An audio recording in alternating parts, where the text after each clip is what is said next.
खोल दे पंख मेरे कहता है परिंदा अभी और उड़ान बाकी है, ज़मीन नहीं है मंजिल मेरी अभी पूरा आसमान बाकी। जी दोस्तों, इसी मोटिवेशनल कोट्स के साथ शुरू करते हैं आज की वीडियो।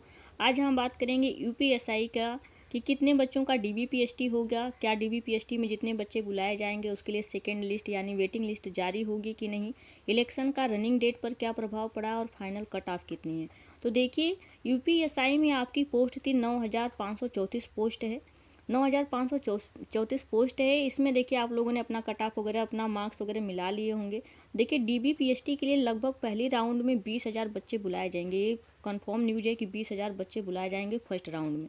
अब सेकेंड लिस्ट की बात है, ऐसा अनुमान लगाया जा रहा है कि 20,000 बच्चों के बाद लगभग 15 से 20,000 बच्चे और बुलाए जाएंगे डीबीपीएसटी के लिए, क्योंकि पोस्ट आपका है 9,534 पोस्ट है और मेडिकल में बहुत सारे बच्चों की रनिंग नहीं कंप्लीट हो पाती है। मेडिकल में कुछ लोगों का बहुत सारी चीज़ें निकल जाती हैं, इस वजह से बच्चे और बुलाए जा सकते हैं।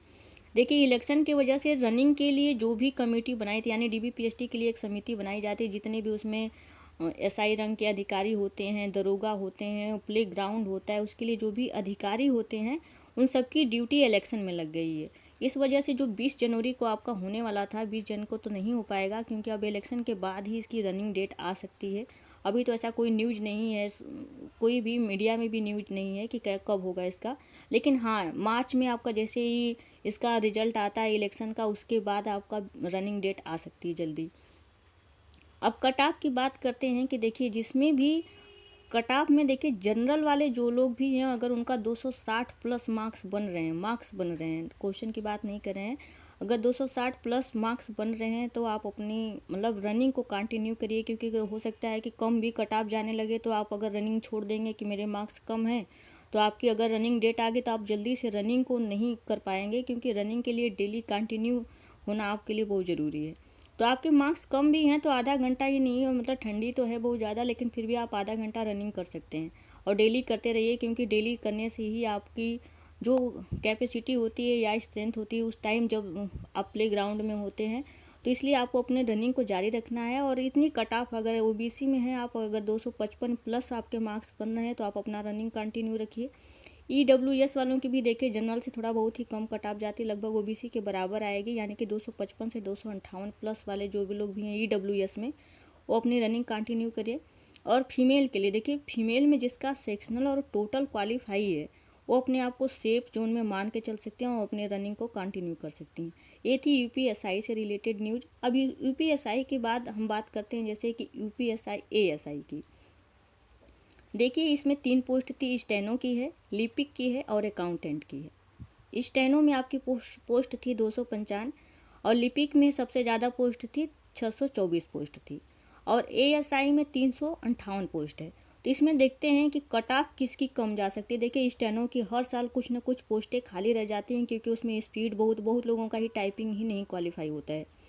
तो इसमें स्टेनो में तो कम कट ऑफ हर समय जाती है और इस बार भी जाएगी। स्टेनो की कट ऑफ कम जाती है क्योंकि सीट ही नहीं भर पाती है। जो लोग बच्चे रिटन में क्वालिफाई हो जाते हैं, टाइपिंग में जरूर छट जाते हैं, मतलब जिनकी बहुत अच्छी नहीं हो पाती या उस टाइम जिनका प्रेशर हाई हो जाता है, वो मतलब जो टाइपिंग का प्रेशर हैंडल नहीं कर पाते, वो लगभग लोग बाहर हो जाते हैं। भले ही आपकी घर पे टाइपिंग बहुत अच्छी आई हो, लेकिन परीक्षा हाल का बात अलग होता है। तो यहाँ पर देखिए अकाउंटेंट में भी वही है कि यहाँ पर भी कट ऑफ कम ही जाती है, क्योंकि अकाउंटेंट के भी पोस्ट बहुत खाली रह जाते हैं, क्योंकि इसमें बहुत सारे लोगों का एक तो रिटन नहीं क्वालिफाई होता है और जिनका रिटन क्वालिफाई हो जाता है उनके लिए टाइपिंग वगैरह में भी वही सेम चीज़ है जैसे स्टेनो के लिए होता है।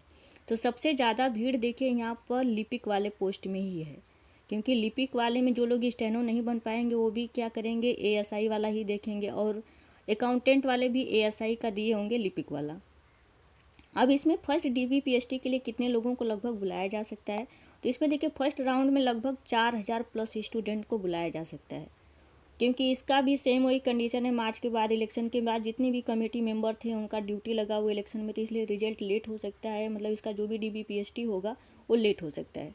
अब कट ऑफ की बात करते हैं। देखिए कट ऑफ है कि स्टेनो का हर समय कम जाती है कट ऑफ, और लिपिक का थोड़ा ज़्यादा जाएगा और अकाउंटेंट का भी कम जाएगा।